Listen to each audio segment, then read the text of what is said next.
नमस्कार. अध्याय क्रमांक 6, ओवी क्रमांक 139 ते 146. श्रोते मग म्हणती थांब, नकोस सांगू विषय सोडून. ज्ञानदेव म्हणे बोले अर्जुन, संत लक्षणे नाहीत माझ्या आत. एरवी करता विचार, पडेन अपुरा मी फार. जरी येईल मोठेपण, आपुले ऐकून बोल. लक्ष द्याल तुम्ही महाराज, होईन मीही ब्रह्ममय. करेन मी सारा अभ्यास, सांगाल तो. करिता आपण जे वर्णन, न कळे ते आहेत कोण. मानतो मी त्यांना मनोमन, सिद्ध पुरुष ते महान. मीही भावे तैसेच, करावे काय ते समजून. कृष्ण बोले मग हसून, इच्छा तुझी करू पूर्ण. न होय जोवरी समाधान, सुखाचा दुष्काळ चौफेर. एकदा होता संतोष, सुखास नाही पारावार. सर्वशक्तिमान जो सर्वेश्वर, अर्जुन त्याचा असे सेवक. ब्रह्म होईल तो सहजीच, सौभाग्याने भारावेल कृष्ण. हजारो घेतले जन्म, इंद्रादिकांनी देखील. प्रसन्न न होतसे कृष्ण, अर्जुनाच्या होई अधीन. अर्जुन किती भाग्यवान आहे हे जेव्हा ज्ञानेश्वर महाराज सांगत असतात, तेव्हा श्रोते त्यांना म्हणतात, आता मध्येच तू थांब, विषयाला सोडून बोलू नकोस. त्यानंतर ज्ञानदेव म्हणतात, अर्जुन भगवान श्रीकृष्णाला म्हणतो, अहो महाराज, माझ्यामध्ये संत लक्षणं नाहीत. एरवी जर विचार केला तर मी अत्यंत अपुरा आहे. पण आपले बोल ऐकून माझ्यामध्ये थोडं जरी मोठेपण आलं तरी फार बरं होईल. महाराज, तुम्ही माझ्याकडे थोडंसं लक्ष द्या. तुम्ही सांगाल तो अभ्यास करायला मी तयार आहे, की जेणेकरून मी ब्रह्ममय होऊन जाईन. आपण जे वर्णन करता आहात ते लोक कोण आहेत, मी त्यांना ओळखत नाही, पण मी त्यांना मनोमन मानतो. असे ते सिद्ध आणि महान पुरुष. मलाही तसंच व्हायचं आहे. तेव्हा आपणच जरा समजून घ्या आणि मी काय करावं ते नीट सांगा. हे ऐकल्यावरती भगवान श्रीकृष्ण म्हणतात, मी तुझी इच्छा पूर्ण करीन. आणि मनातल्या मनात हसतात. जोपर्यंत तुझं समाधान होणार नाही तोपर्यंत मी तुला सगळ्या गोष्टी समजावून सांगेन. सुखाचा चौफेर दुष्काळ आहे, पण एकदा का संतोष झाला की सुखाला कुठलाच पारावार राहत नाही. तशीच काहीशी अवस्था मग अर्जुनाची होते. सर्व शक्तिमान सर्वेश्वर, ज्याचा अर्जुन हा सेवक, तो अगदी सहजपणे ब्रह्ममय होऊ शकतो. ह्या कल्पनेनी स्वतः भगवान श्रीकृष्णसुद्धा भारावून जातात. हजारो जन्म घेऊन इंद्रादी देवतांना सुद्धा श्रीकृष्णाला प्रसन्न करून घेणं जमलं नाही. पण असे भगवान श्रीकृष्ण अर्जुनाच्या मात्र अगदी सहजपणे अधीन झालेले आहेत. अध्याय क्रमांक 6, ओवी क्रमांक 139 ते 146. धन्यवाद. नमस्कार.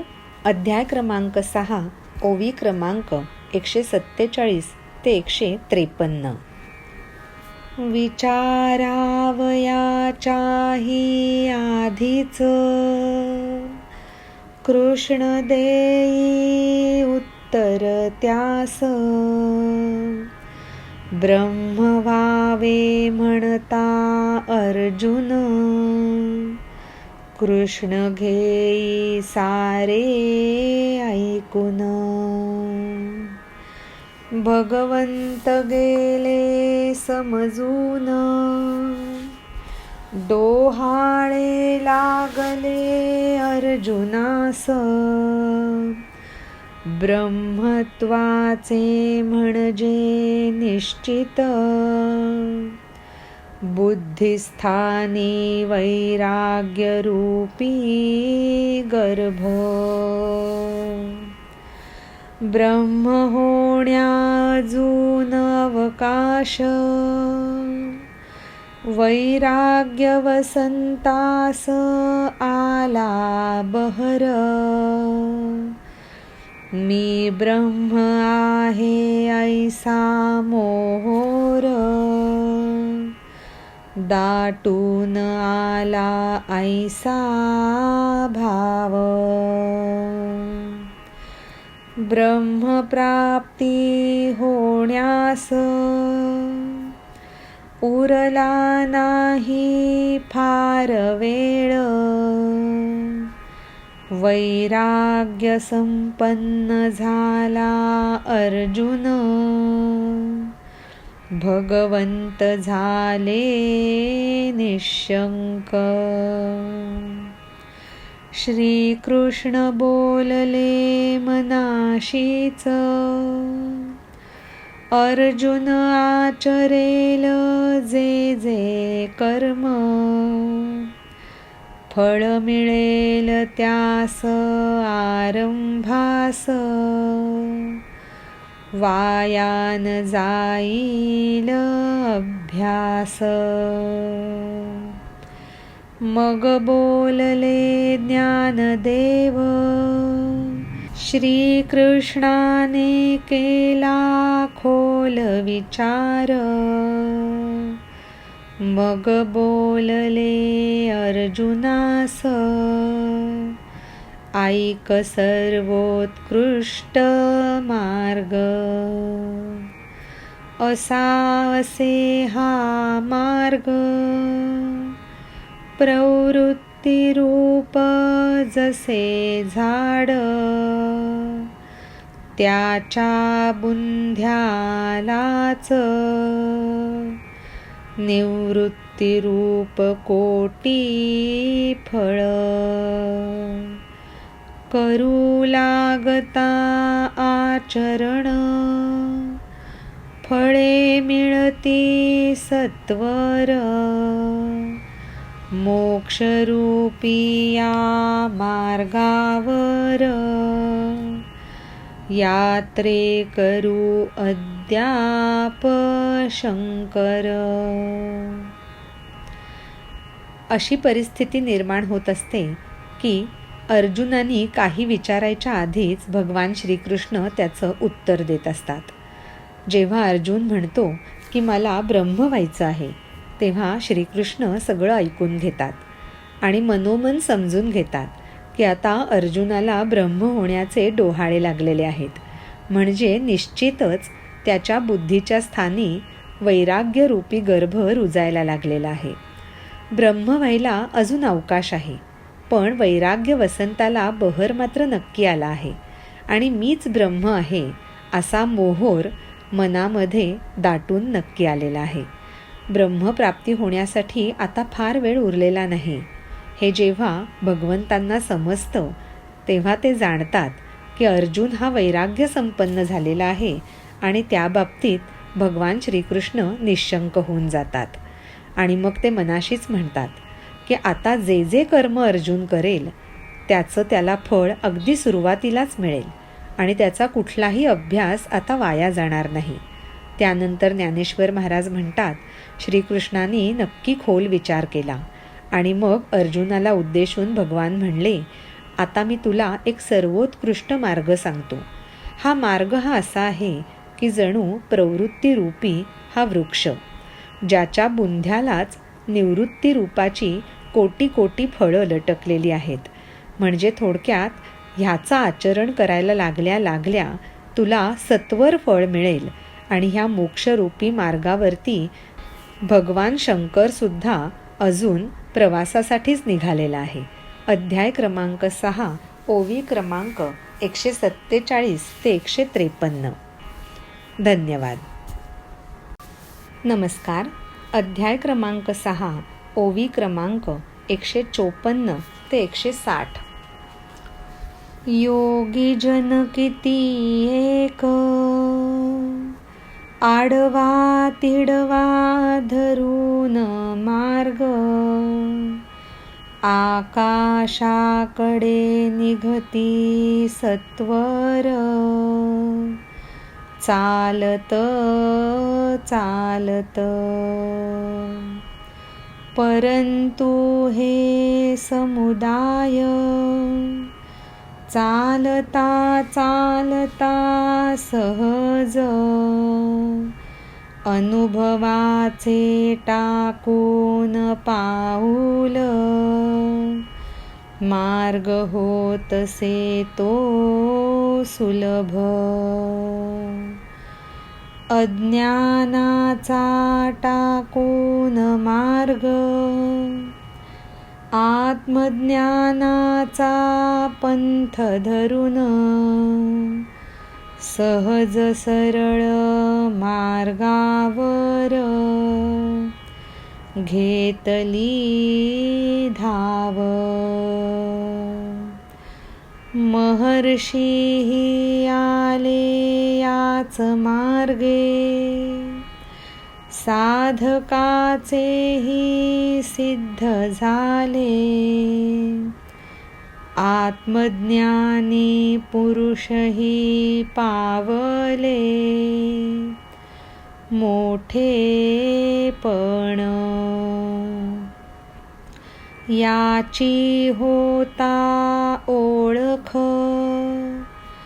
तहान भूक जाई हरपून, दिवस रात्रीचेही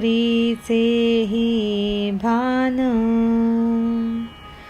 जातसे सरून. चालता या मार्गावरून, पडेल जेथे पाऊल, तेथे तेथे उघडेल मोक्षाची खाण. करिता हे मार्गाचरण, कोण समजा चुकून, लागला आड मार्गास, तरीही लाभे स्वर्ग सुख. ऐक अर्जुना हा मार्ग, पूर्वेपासून त्याची सुरुवात, पश्चिमेकडे मग गमन,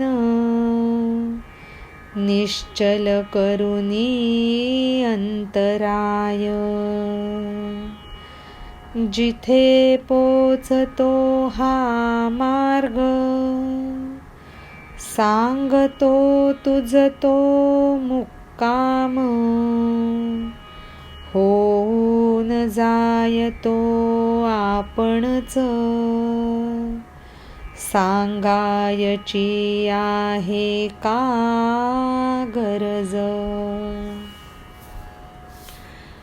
भगवान श्रीकृष्ण अर्जुनाला म्हणतात, अरे अर्जुना, कितीतरी योगी लोक आडवा तिडवा मार्ग धरून सत्वर आकाशाकडे जायची घाई करतात, परंतु हे समुदाय चालता चालता सहज अनुभवाने पुढे पावलं टाकत राहिले तर हा मार्ग अत्यंत सुलभ होतो. अज्ञानाचा मार्ग मागे टाकायचा आणि आत्मज्ञानाचा पंथ धरून ठेवायचा आणि सहज सरळ या मार्गावरती धाव घ्यायची. कितीतरी महर्षी याच मार्गाने आले आणि साधकाचे सिद्ध पुरुष झाले. आत्मज्ञानी पुरुषही याच मार्गाने मोठेपण पावले. या मार्गाची एकदा का ओळख झाली की तहान भूक हरपून जाते आणि दिवस आणि रात्रीचं भानसुद्धा राहत नाही. या मार्गावरून चालता चालता जिथे पाऊल पडेल तिथे तिथे जणू काही मोक्षाची खाणच उघडी झालेली दिसेल.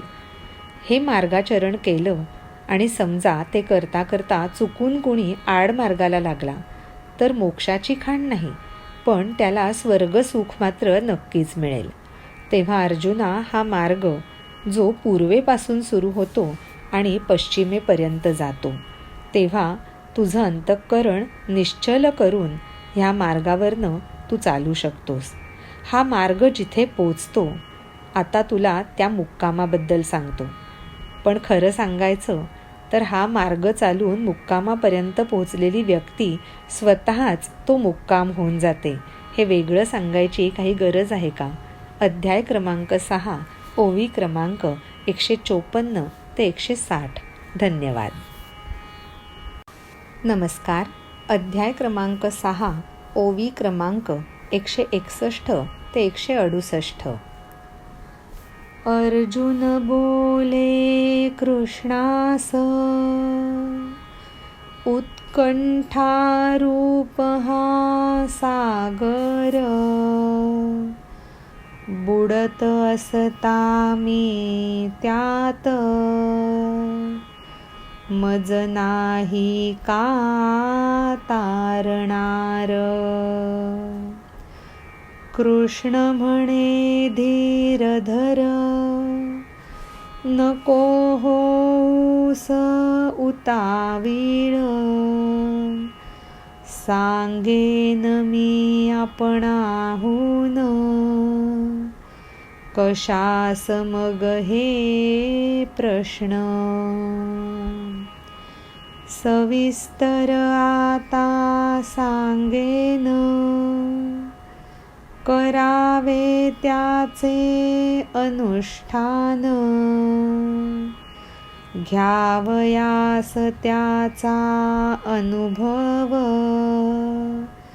निवडावे योग्य स्थान. सहजची मारता बैठक, होय जे सुखकारक, दुणावेल जेथे विरक्तिभाव, उठून ये वाटे तेथून. संतांनी केला जिथे वास, समाधान वाटे जिथे मनास, धैर्याचा वाटे उल्हास, असे असावे ते ठिकाण. अभ्यास घडे आपोआप, साधकांना जेथे सहज, अनुभव येऊन घालेल, अंतःकरणास माळ. स्थान हे असे अर्जुन, सहजची जाता तेथून, तपश्चर्येची इच्छा होईल, नास्तिकासही मनापासून. जाता जाता सहजच तेथे येई कोण अचानक, असेल जरी तो विषयासक्त, जाईल सारे विसरून. मोक्षरूपी मुक्कामाकडे जाणारा मार्ग जेव्हा भगवान श्रीकृष्ण सांगत असतात, तेव्हा अत्यंत उत्कंठित होऊन अर्जुन त्यांना म्हणतो, अहो, हा उत्कंठारूपी सागर आहे आणि मी आता त्याच्यामध्ये बुडायला लागलोय. मग आता तुम्ही मला नाही का वाचवणार? त्यानंतर भगवान म्हणतात, अरे अर्जुना, असा उतावीळ होऊ नकोस, थोडासा धीर धर. हे एवढे प्रश्न कशाला विचारतोयस तू? मी आपणहून तुला सगळं सांगेन. जे जे सविस्तर वर्णन मी करीन त्याचं तू फक्त अनुष्ठान कर. आणि त्याचा अनुभव घेण्यासाठी सर्वप्रथम योग्य असं स्थान निवडायला लागतं. सहज बैठक मारल्यानंतर जे सुखकारक असेल आणि ज्या ठिकाणी बसल्यानंतर विरक्तीभाव हा दुप्पट होईल आणि असं वाटेल की आता या जागेवरून उठूच नाही, असं स्थान. जिथे संतांनी आश्रय घेतलेला असेल आणि ज्या ठिकाणी मनाला खूप खूप समाधान वाटेल. आपण केलेल्या संयमातून आपल्यालाच आनंदभाव जागृत होईल, असं ते ठिकाण असावं. जिथे बसल्यानंतर आपोआप अभ्यास घडेल. साधकांना अगदी सहजपणाने अत्यंत चांगले, पवित्र आणि शुद्ध असे अनुभव येऊन त्यांच्या अंतःकरणाला माळ घालतील. तर असं हे स्थान जिथून जाता जाता सहजच तपश्चर्येची इच्छा होईल आणि तीसुद्धा नास्तिकाला, आणि तीही मनोमन. सहजच कुणी अचानक तिथे आला, मग भले तो जरी विषयासक्त असेल तरी सगळं तो तिथे आल्याबरोबर विसरून जाईल. अध्याय क्रमांक 6, ओवी क्रमांक 161 ते 168. धन्यवाद. नमस्कार. अध्याय क्रमांक 6, ओवी क्रमांक 169 ते 176. रहावे वाटे न राहणाऱ्यास, भटकणाऱ्यास देतसे बैठक, वैराग्यास करी जागृत, चापटी मारून. पाहता केवळ एकदाच, विलासी पुरुषही असेल कोण, ओवाळून टाकुनी राज्य, स्वस्थ रहावे वाटेल त्यास. इतुके असावे ते सुंदर, तसेच पवित्र अतिशय, स्पष्ट दिसावे तेथून, डोळ्यांनाही ब्रह्म. पहावे लक्षण अजून, संतांचा असावा पदस्पर्श, नसावी ती वहिवाट,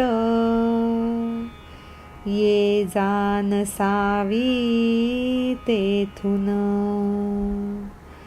जेथे असती झाडे दाट,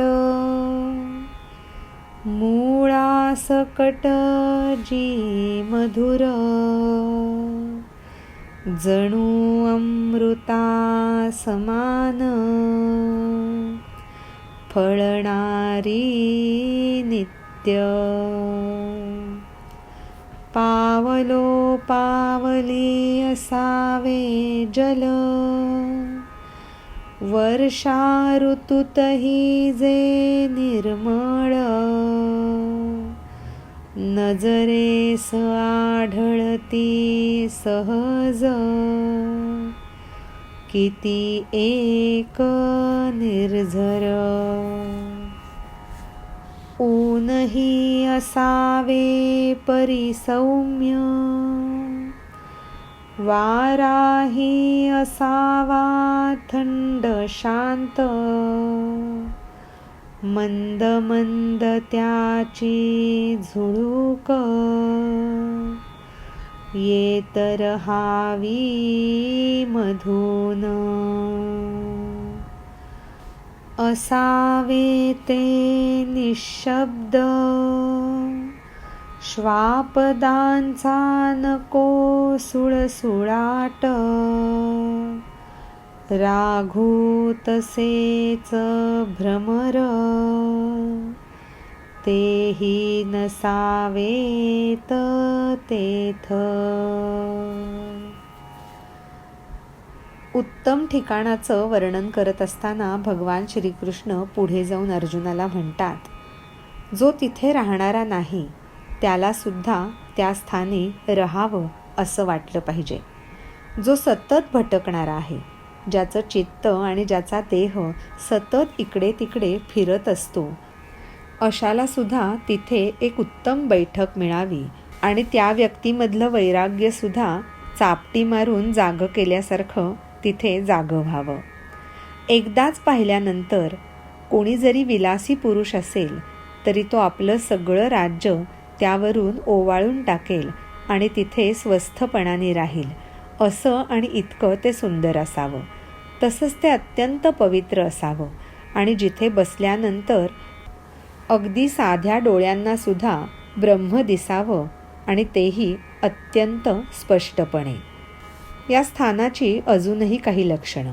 जिथे संतांचा पदस्पर्श झालेला असावा, पण ती वहिवाट मात्र नक्की नसावी. तिथून सारखी ये जा होत नसावी. जिथे अत्यंत दाट झाडं आहेत आणि जी मुळासकट गोड आहेत, अगदी अमृतासारखी, आणि ज्याला नित्य फळं येतात, अशी ती जागा. जिथे पावलोपावली जल असावं, म्हणजेच पाण्याचं प्रमाण त्या जागेमध्ये खूप असावं आणि वर्षा ऋतूमध्ये सुद्धा ते पाणी गढूळ न होता निर्मळच राहावं. नजरेला कितीतरी निर्झर तिथे दिसावेत. ऊनही असावं पण सौम्य असावं. वारा असावा पण शांत असावा. उगीच वादळ नसावं आणि तो वारा मनाला सुखावेल असा थंडही असावा. त्याची मंद मंद झुळूक अधूनमधून येत राहावी. अत्यंत निशब्द असं ते ठिकाण असावं, जिथे हिंस्र श्वापदांचा सुळसुळाट मुळीच नको. तसंच पोपट आणि भुंगेसुद्धा तिथे नसावेत. अध्याय क्रमांक 6, ओवी क्रमांक 169 ते 176. धन्यवाद. नमस्कार. अध्याय क्रमांक 6, ओवी क्रमांक 177 ते 184. तलावापाशी असावे हंस, 2-4 चक्रवाक. क्वचित असावा कोकिळ, एखाद वेळी. नेहमी ना तरी अधून मधून, येत असे कधी नाचरा मोर. आमची ना त्यास हरकत, मुळी सुद्धा. अर्जुना असे एखाद स्थान, नजरेत ठेवावे हेरून. तेथून पडावे नजरेस, मठ वा शिवाचे मंदिर, आवडे जे यातील चित्तास, मठ अथवा शिवालय, बसावे तेथे एकांतात, बहुत करुण, स्थान ते घ्यावे समजून, मन होते जेथे स्थिर, येईल जर ते मनास, तिथेच लावावे आसन, दर्भकुशांकुर अखंत, अंथरावे ते तळात, त्यावर शुद्ध मृगाजीन, धूत वस्त्र पसरावे नंतर, कोवळे असावे ते दर्भ, एकमेकांना धरून, समतल आणि कोमल, घालावेत व्यवस्थित, उंच होता ते आसन, शरीर हलेल डोलेल, तसेच होता खोलगट, उष्ण शीतसे भूमी दोष. त्या ठिकाणाचं वर्णन करताना नंतर भगवान श्रीकृष्ण सांगतात की तिथे एखादं छान तळं असावं, ज्या तळ्यापाशी काही हंसपक्षी असावेत, 2-4 चक्रवाक किंवा सारस पक्षीसुद्धा चालतील, क्वचित एखाद वेळी एखादा कोकिळ पण असावा, नेहमी नाही पण अधूनमधून एखादा नाचरा मोर जरी आला तरी आमची त्याला मुळीच हरकत नाही.